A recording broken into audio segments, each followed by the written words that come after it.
Hello, my dear students and aspirants who are preparing for the competitive exams. उनके लिए बहुत important topic. अभी news में एक प्लेस आया है वन तारा, और इसको इनॉग्रेट किया है हमारे प्राइम मिनिस्टर मोदी जी ने। कब? 4 मार्च को। World's biggest private wildlife animal rescue centre है वन तारा।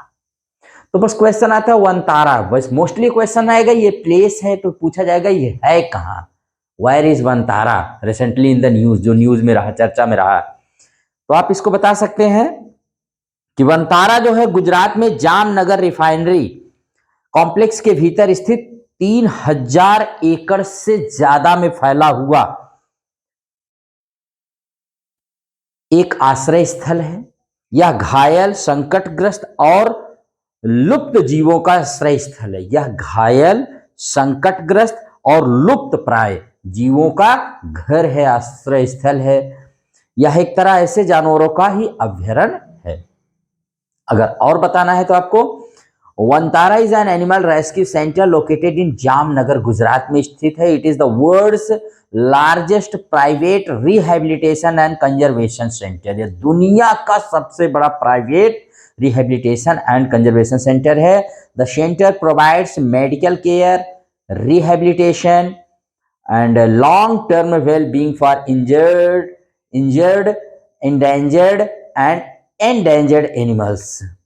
तो इंजर्ड है, endangered animals के लिए सबसे बड़ा शेल्टर है एक तरह से, ठीक है। इसको भी रिमेंबर रखिएगा, वेरी वेरी इंपॉर्टेंट है, आप इसको याद रखिए। It provides medical care, rehabilitation and long term wellbeing for animals subjected to abuse और कैप्टिविटी, ठीक है। याद रखिएगा, this is the first hospital in Asia which also has CT scan and MRI for the animals. अब आइए थोड़ा विस्तार से इसमें देख लेते हैं जल्दी से। पीएम मोदी जी ने, मैंने कहा 4 मार्च 2025 को गुजरात के में थे, एंड उन्होंने 7th meeting of the national board for wildlife meeting at Sasan in Sasan Gir in Junagadh district of Gujarat on 3 March. 3 मार्च को जानते हैं नेशनल वाइल्ड लाइफ डे मनाया जाता हो, गुजरात में थे। और वहीं 4 मार्च को अगले दिन उन्होंने इसका उद्घाटन किया वनतारा का, ठीक है। वनतारा इज नॉट ए जू but is a wild life rescue conservation and rehabilitation centre. जू नहीं है, यहाँ पर पशुओं का रेस्क्यू किया जाता है, उनको कंजर्व किया जाता है, उनको रिहेबिलिटेशन सेंटर के तौर पर देखा जाता है, ठीक है। और during his visit to Vantara, prime minister inspected various facilities and interacted directly with the rehabilitated animals. बहुत सारे जानवरों से उन्होंने मुलाकात की, छोटे छोटे शेर के बच्चों को, कप्स को उन्होंने दूध पिलाया, 1 हॉर्ड माने बहुत सारे जिराफ, 1 हॉर्ड राइनो से उन्होंने उनके साथ इंटरेक्ट किया इन्होंने। Recently, Radhe Krishna Temple Elephant Welfare Trust of Vantara was honored with the 2025 Prani Mitra award in the corporate category by the government of India. अभी हाल ही में Radhe Krishna temple elephant welfare trust, जो वनतारा में ही है, का ही भाग है, उसको 2025 का प्राणी मित्र अवार्ड दिया गया। किसकी तरफ से दिया गया? तो ये जानते रहिए कि हमारे देश का सबसे सर्वोच्च पुरस्कार होता है एनिमल वेलफेयर के क्षेत्र में दिया जाने वाला। एक व्यक्ति को भी, ऑर्गेनाइजेशंस को भी, कॉर्पोरेट या किसी को भी दिया जा सकता है, NBWR माने national board for wild life के द्वारा। अब किसने इसको इस्टेब्लिश किया? इस्टेब्लिशमेंट ऑफ वनतारा जान लीजिए। Vantara has been established by Reliance Industries Limited, RIL, and Reliance Foundation. दोनों में अंतर अभी बता रहे हैं। RIL रिलायंस फाउंडेशन, जिसकी स्थापना 2010 में हुई थी, and it is headed by Nita Ambani, the wife of Mukesh Ambani. Mukesh Ambani की पत्नी नीता अंबानी के द्वारा हेड किया जाता है Reliance foundation. Mukesh Ambani is the chairman and managing director of India largest private company Reliance Industries Limited, RIL। RIL के मैनेजिंग डायरेक्टर हैं, जो भारत की सबसे बड़ी प्राइवेट कंपनी है। The Reliance Foundation handles the philanthropic initiatives of Reliance Industries Limited। अब Reliance Industries के द्वारा जो बहुत उपकार वाले कार्य किए जाते हैं, उनको हेड करता है, उनको हैंडल करता है रिलायंस फाउंडेशन। और जिसकी हेड है उनकी वाइफ नीता अंबानी, और खुद रिलायंस इंडस्ट्रीज के हेड कौन है? मुकेश अंबानी। ये दोनों जानते हैं, रिलायंस फाउंडेशन और Reliance Industries limited. Reliance Industries limited के मुकेश अंबानी है और रिलायंस फाउंडेशन की नीता अंबानी उनकी पत्नी है। और ये रिलायंस फाउंडेशन के द्वारा ही वनतारा को क्या किया गया है? इस्टेब्लिश किया गया है by Reliance Industries and the Reliance Foundation. Location कहां है? तो Vantara is spread over 3000 acres of land within the Reliance Industries oil refinery complex at Jamnagar, Gujarat. Gujarat के जामनगर जिले में जो Reliance Industries oil refinery complex है, उसी में ये वनतारा स्थापित किया गया है rescue centre. The Reliance Industries oil refinery complex is the world's largest integrated oil refinery complex eight a single site. और रिलायंस इंडस्ट्रीज ऑयल रिफाइनरी ये भारत की नहीं, पूरे विश्व की एक स्थान पर सबसे बड़ी विश्व की ऑयल रिफाइनरी माने तेल शोधन कंपनी है, कॉम्प्लेक्स है। अब वनतारा के बारे में थोड़ा सा जान लीजिए, क्या है भाई ये? तो वनतारा सेंटर के बारे में, the Vantara centre attempts to address issues like habitat loss of the wildlife, human animal conflicts and poaching of the wild animals। देखिए हमारे जो वाइल्ड लाइफ जीवन, वाइल्ड लाइफ क्या होता है? वाइल्ड लाइफ मतलब होता है, वाइल्ड लाइफ में एक छोटे से जीव से लेकर के सारे पशु एंड पक्षी, सारे पेड़ पौधे सब वाइल्ड लाइफ में आ जाते हैं। सब, everyone, tree, plants, animals, everyone from the small insects to the largest elephant तक के सब आ जाते हैं। एनी, हाँ, आदमी को छोड़कर, ठीक है। तो 3 प्रकार के संकट हैं इस समय सबसे ज्यादा जानवरों को। सबसे पहले habitat loss of wild life, उनके रहने का घर ही लॉस हो जा रहा है, नहीं कम होता जा रहा है। ह्यूमन एनिमल कॉन्फ्लिक्ट, मानव और उनमें जो संघर्ष हो रहा है। पोचिंग और उनका शिकार, अवैध शिकार पोचिंग कहा जाता है। The Vantara animal rescue conservation and rehabilitation centre is home to more than 200 species and over 1.5 lakh rescued, endangered and threatened animals. 200 प्रजाति और 1.5 लाख से ज्यादा जो घायल हैं, जिनको जरूरत है, ऐसे जानवर वहां रखे गए हैं। The centre creates a natural habitat for the wild life animals. The center is equipped with a wildlife hospital with advanced veterinary facilities, including MRI, CT scan, ICU, as well as specialized departments such as wildlife anesthesia, cardiology, nephrology, endoscopy, dentistry, and internal medicine।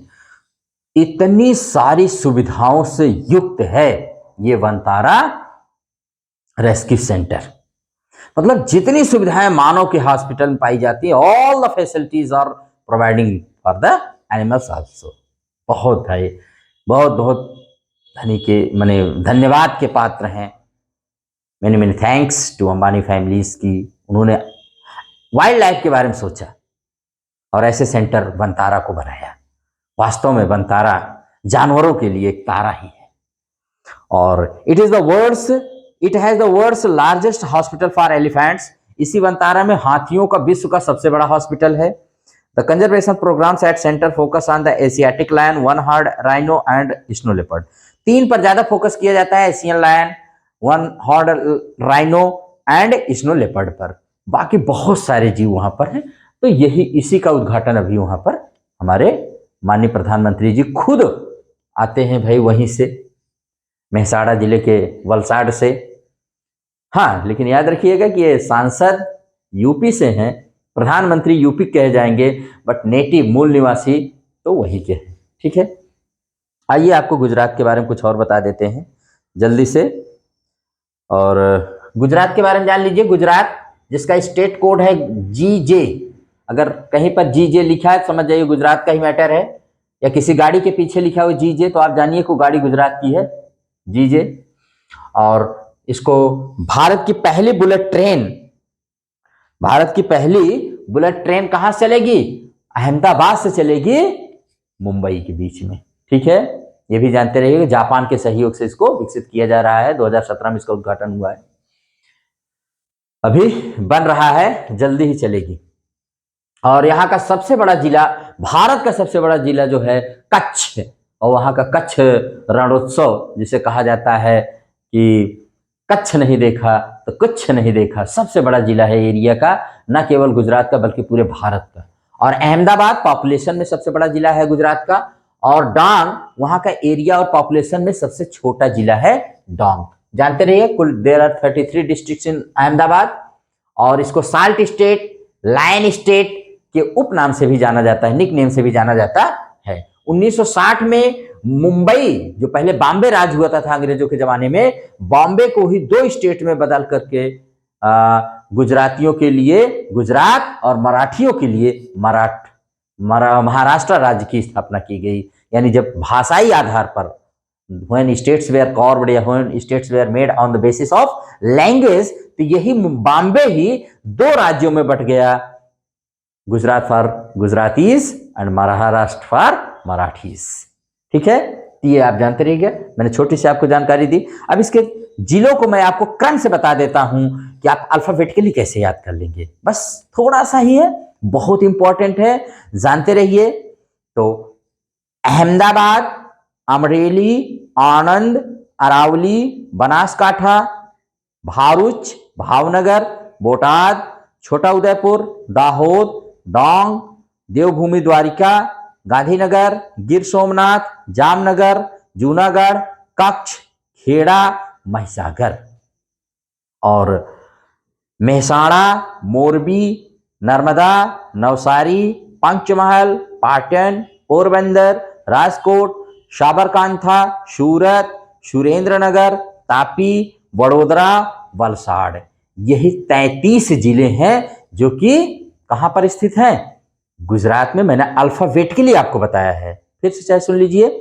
Ahmedabad, Amreli, आनंद, अरावली, ये है 4 जिले हैं, ए के नाम से, B के नाम से भी 4 हैं, बनासकांठा, भारूच, भावनगर, बोटाद, और सी पर है एक ही, छोटा उदयपुर, डी पर है 3 जिले, दाहोद, डांग, देवभूमि द्वारिका, और जी पे है 2 जिले, गांधीनगर और गिर सोमनाथ। गांधीनगर ही इसकी राजधानी है, पहली राजधानी इसकी अहमदाबाद थी जो साबरमती नदी किनारे है, अब गांधीनगर है। जे पर है 2 जिले, जामनगर और जूनागढ़, अभी जो मैंने बंतारा बताया जामनगर में ही है, और के पर है यहां पर 2 जिले, कच्छ और खेड़ा। यम पे है यहां 3 जिले, महिसागर, मेहसाणा, मोरबी, और यन पर है यहां पर 2 जिले, नर्मदा, नवसारी, और पी पर है यहां पर 3 जिले, पंचमहल, पाटन, पोरबंदर, पंचमहल, पाटन, पोरबंदर, और आर पर यहां एक ही जिला है, राजकोट, और यस पर यहां है 3 जिले, साबरकांठा, सूरत, सुरेंद्रनगर, साबरकांठा, सूरत, सुरेंद्रनगर, और टी पर एक ही जिला है, तापी, और वी पर 2 जिले हैं, वडोदरा, वलसाड़, वडोदरा, वलसाड़। तापी नदी के ही किनारे डायमंड सिटी ऑफ इंडिया सूरत स्थित है। ठीक है, इसको भी जानते रहिए, तापी वहां की एक नदी है, ताप्ती नदी। ठीक, यही था आज की जानकारी, आप इसको अच्छे से पढ़िए, खूब अच्छे से पढ़िए, और अगर ये चैनल पसंद आए तो आप इसको लाइक, शेयर एंड सब्सक्राइब करिए। Thank you very much.